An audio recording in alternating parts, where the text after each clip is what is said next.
I checked into the hotel so late that even the lobby felt half asleep. The place was warm, elegant in that old money, curated way, polished brass, velvet chairs, soft amber lighting.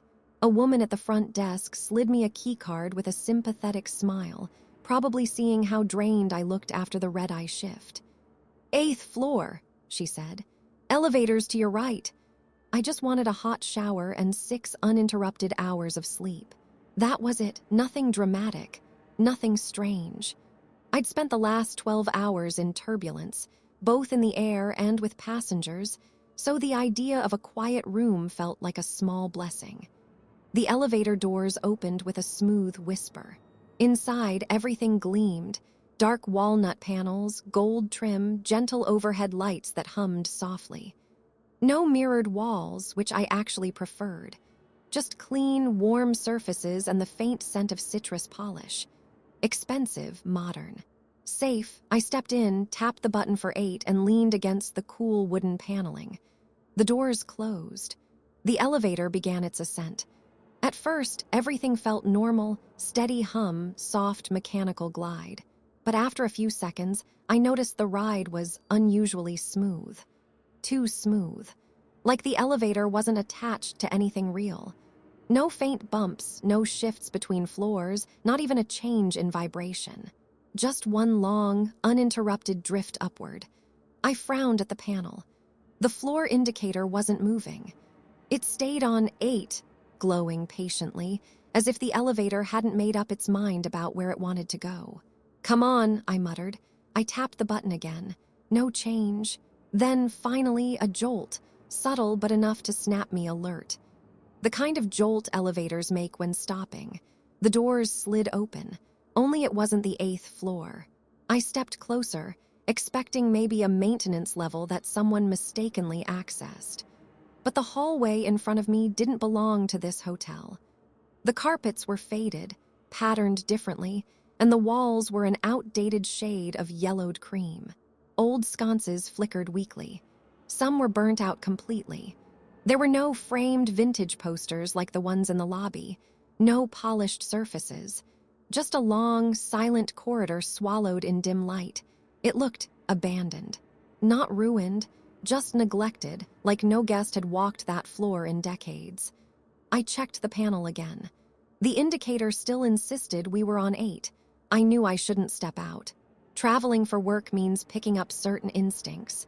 When something feels wrong, you trust it. But the hallway was empty and completely still, and for a moment my exhaustion convinced me this could be some weird architectural quirk or a low-use wing of the hotel.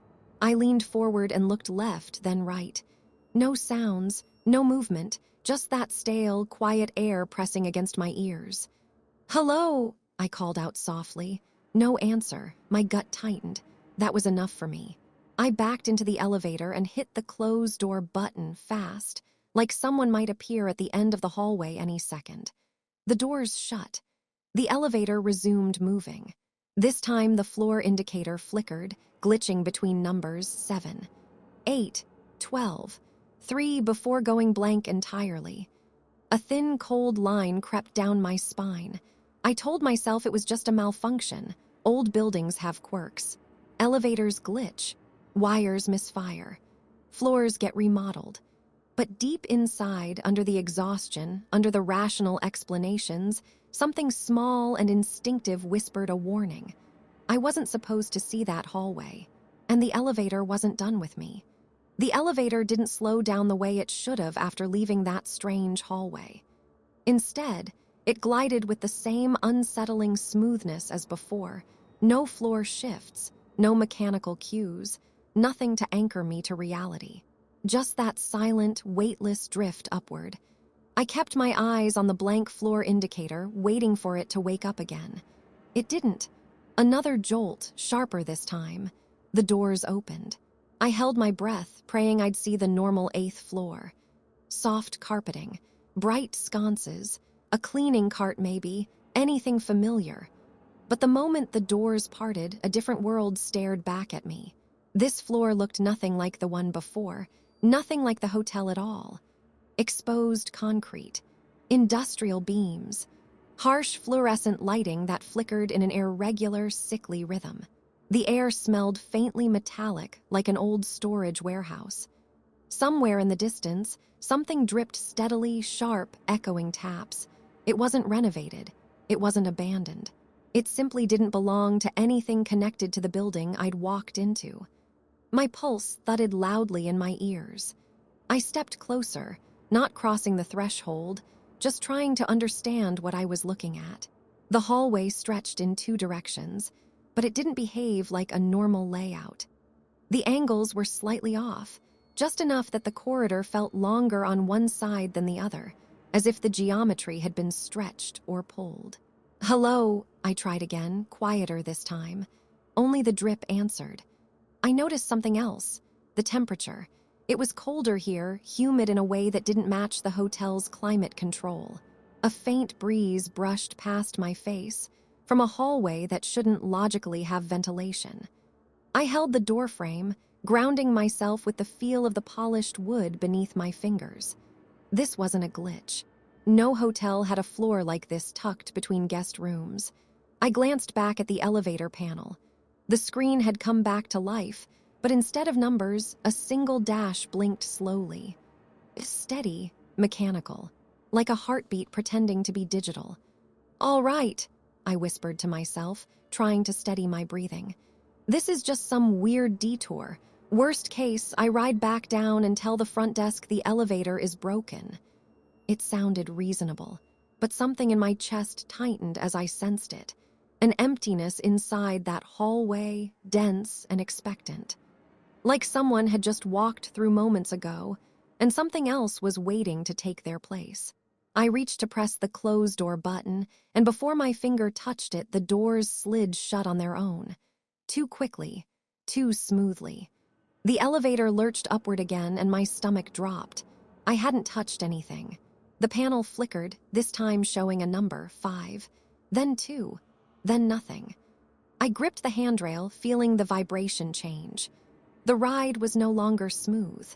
The elevator groaned, metal straining behind the walls, as if resisting whatever direction it was being pulled. Another stop, another jolt. The doors opened for the third time. This floor was different still, dimmer, quieter, almost domestic. Worn carpet, wooden doors with peeling numbers.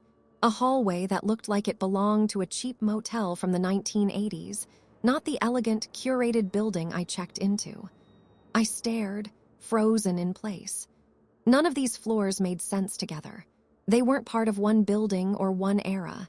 They felt borrowed, taken, plucked from somewhere else entirely and stitched into this impossible sequence. And with that realization came a cold truth that settled deep in my spine. This wasn't the hotel's elevator anymore. It was something else. Something choosing where I went and showing me places no one should see. When the doors started to close, I didn't reach out to stop them. I just stepped back and whispered to myself, "Stay calm, figure it out, don't panic." I tried to believe it, but the elevator hummed again, doors sealed tight, and I knew the ride was far from over. The elevator stopped again with a sharp, hollow clang. This time, I didn't even wait for the doors to fully open. Something in the silence made me tense. Slowly, I pushed them aside and peered out. The floor was different, warped, almost theatrical. The corridor stretched endlessly, pale fluorescent lights flickering above, casting long, uneven shadows. And along the walls, rows upon rows of notices, photographs, missing person posters.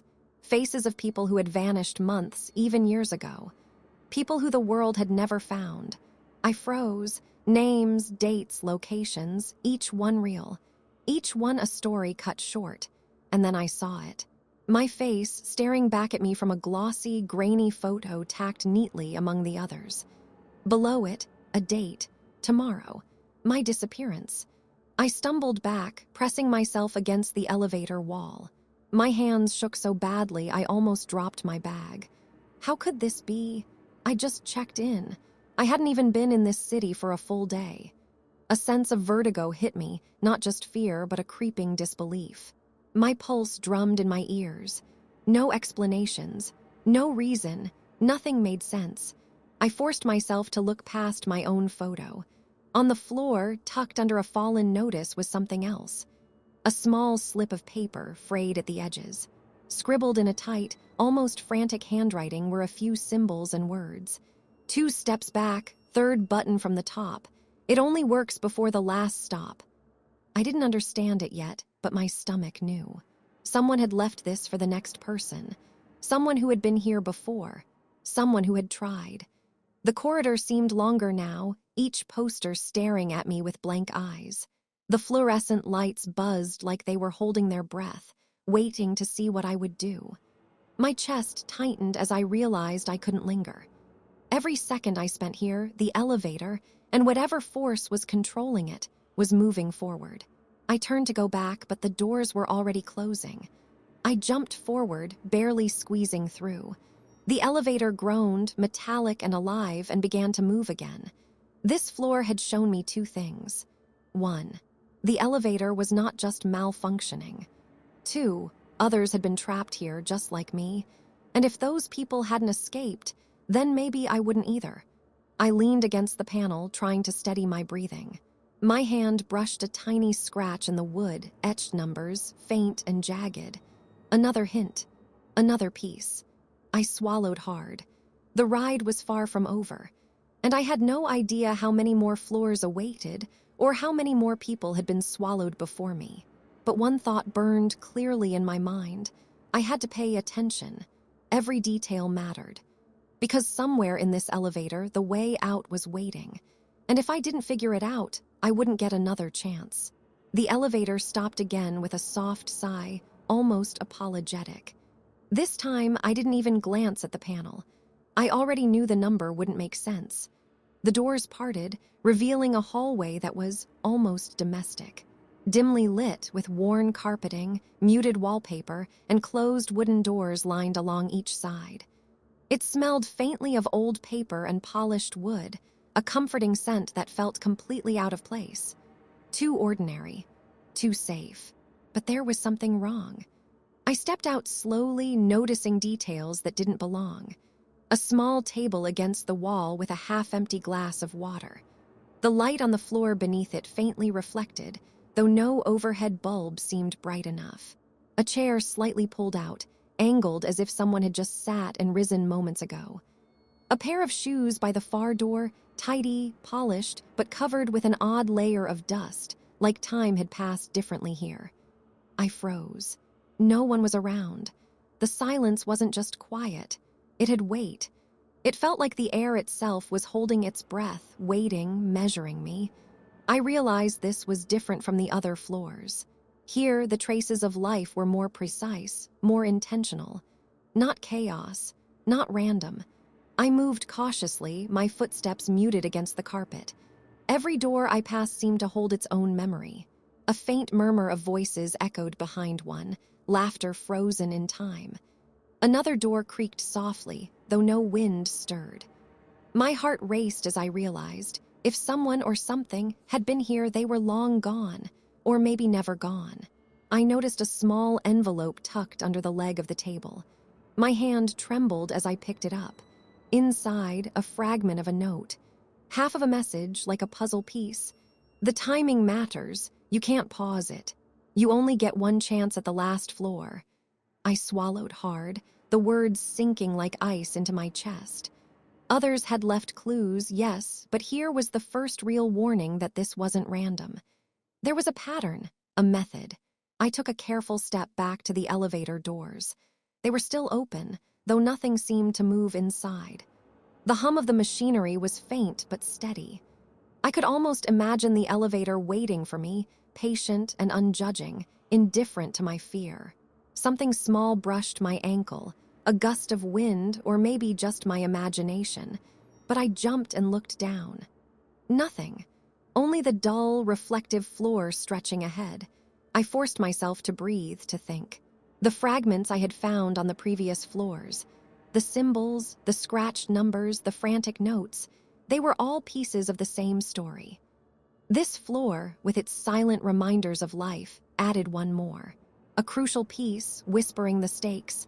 Pay attention, act quickly, don't linger. I turned back to the elevator, pressing the button for the next stop. My fingers lingered a moment on the polished wood, the faint warmth reminding me I was still here, still breathing. The doors closed behind me, sealing the corridor away, and I felt a jolt as the elevator moved. I leaned against the wall, heart pounding. One truth was becoming painfully clear. Every floor had its own rules, its own message. And if I wanted out, I needed to understand them all. Because the elevator wasn't just carrying me through space. It was carrying me through a labyrinth of choices. And one wrong step could make the last floor my permanent stop. The elevator lurched again, metallic groan echoing softly around me. I gripped the handrail tightly, knuckles white, listening to the low hum that seemed alive. I had no idea how many floors I had passed or how many more there were waiting. Every jolt, every pause made my stomach twist tighter. When the doors opened, I froze. This floor was different. Harsh fluorescent lights, exposed pipes, and walls scratched with marks that were not random. They were deliberate. Tiny letters etched into the wood and metal panels, messages left by those who had come before me. I crouched to examine them. Some were names, dates, numbers, symbols I didn't understand. Others were warnings. 2 steps back. Wait. 3rd button from the top. Small scraps of paper lay on the floor. A torn notebook with indecipherable instructions. Half a photograph, corner bent and stained, showing a hallway I felt like I had already seen. It was clear. People had tried to escape. Not everyone had succeeded, and each fragment hinted at patterns and mistakes. I ran my fingers over a faintly scratched diagram on the wall, a crude map of floors, arrows pointing in odd directions. Someone had been trying to figure it out, had written notes in haste, then disappeared. A discarded ID badge lay nearby, bent and scuffed. I recognized the name. Someone reported missing last year. Their fate had never been discovered. A chill ran down my spine. This wasn't just a malfunctioning elevator. These attempts, these fragments, were proof that there was a method. That escape was possible, but it was elusive. I crouched lower, gathering scraps, trying to fit them together in my mind. Each hint aligned strangely with another, as if someone had left a breadcrumb trail through time and space. The pattern was incomplete, imperfect, and yet it was there, waiting to be solved. I pressed my hand to the wall, feeling the subtle vibrations under the metal panel. The elevator was alive in its own mechanical way, shifting, pulsing, counting down floors I couldn't see. Every second mattered. I stood, taking a deep breath. The fragments were enough. I could see the outline of a sequence forming. A way out. A path through the chaos. But it would take focus, courage, and perfect timing. One wrong step, and I could end up trapped forever, like all the others whose notes littered this floor. I pressed the button to close the doors, heart hammering, and stepped back. The elevator groaned again, and I felt it begin to move, carrying me closer to the unknown. But now I had hope. Not certainty, never certainty, but a thread to follow. A puzzle left by those who had failed, guiding me toward the solution. And with that fragile hope came a sharp, clear determination. I would survive this ride. I would find the exit. Because the elevator may have swallowed people before me, but I wasn't finished. I tightened my grip on the handrail, watching the floor indicator blink in erratic sequences. Somewhere, hidden in these numbers and stops, was the path. I just had to see it. Time was running out, and the elevator wasn't waiting. I leaned back against the polished wood of the elevator wall, trying to catch my breath. My hands shook, but my mind raced faster than ever. The scraps of notes, the scratched diagrams, the torn photographs, they were all pieces of the same puzzle. For the first time, the chaos began to make sense. I spread the fragments out mentally, piecing them together like a cryptic map. There were patterns in the sequences, a rhythm to the stops, the way the floors shifted. One hint from the hallway of the missing pointed to another, the 2-step back, the 3rd button from the top. The half-written numbers etched on the metal panels aligned with the scribbled arrows in the notebook. Even the abandoned ID badge fit somewhere, a reminder that time here didn't behave like it should. I pressed my fingers to my temples. If I could identify the cycle, predict the stops, I might be able to reach the correct floor before the elevator reached its end point. The floor that swallowed everyone else. The one that didn't come back. I forced myself to replay the journey in my head. Floor after floor, each a fragment of someone else's failed attempt. The first abnormal hallway, the industrial level, the motel-like corridor, the hints etched and left behind. The elevator wasn't random. It had rules, hidden ones, but rules nonetheless. I remembered the half of a note tucked under the table on the domestic-like floor. "You only get one chance at the last floor." That phrase looped through my mind, each word heavy and urgent. I understood now. There was a timing to everything. The elevator wasn't just carrying me physically. It was testing me, moving me through a sequence that had a precise rhythm. If I misstepped, if I paused, if I acted too early or too late, the doors would close on me forever. I closed my eyes and visualized it. The combination of numbers, the sequence of stops, the timing of each movement. I memorized the subtle hums and groans of the elevator, each vibration a signal, each pause a cue. It was almost musical in its precision, and I had to move with it. One wrong note, and I would be trapped in that impossible sequence with all the others who had vanished. I opened my eyes, letting the metal walls guide my focus. The elevator pulsed beneath my hands, alive in a mechanical, impersonal way, unaware of my comprehension but responsive nonetheless. Every floor that flickered past in the indicator became part of the pattern. Every pause, every jolt, every seemingly random stop was a marker. I rehearsed the steps over and over. Third button from the top, wait 2 beats, skip the next, press the one after. Breath. Observe the vibration, doors opening. Step back, close, and repeat. I could see it clearly now, the path to the exit. But the elevator was moving faster, almost impatiently, as if sensing that my window was closing. My heart pounded in rhythm with the hums, each beat a reminder that time was short. I could feel the weight of the previous failures pressing against me, not in fear, but as a guide. They had left traces so I could see, so I could act, so I could survive. The elevator lurched again, slightly off balance, as if anticipating my next move. I swallowed hard, clenched my jaw, and focused. Everything depended on precision, observation, timing, understanding the invisible rules of a place that should not exist. And then I knew, beyond a shadow of doubt, how to escape. I had the pattern, I had the timing, and I knew the exact sequence of actions I needed to take. But there was no margin for error. The elevator was approaching the end, the floor where all others had been lost. I pressed my back against the wall and waited, feeling the subtle rhythm, counting the vibrations like a metronome. One wrong step, and it would be over. One perfect sequence, and I could finally reach the normal floors again. I clenched my fists and whispered under my breath, "This ends now." The elevator's hum deepened, its metal body vibrating beneath my hands, and I braced myself. The pattern was clear. The escape was within reach. I just had to move, just had to act, just had to survive. And I would. I pressed the buttons in the precise order I had memorized, each tap deliberate, measured, steady. The elevator shuddered as though it sensed my comprehension, testing me one last time. My hands were slick with sweat, my heart hammering in my chest. One wrong move and I would join the others. The indicator flickered, 7, 3, 12, then paused on 1. My stomach dropped. This was it, the final approach. I could feel the subtle pull of momentum, the way the car leaned slightly forward, as if resisting the pattern I had pieced together.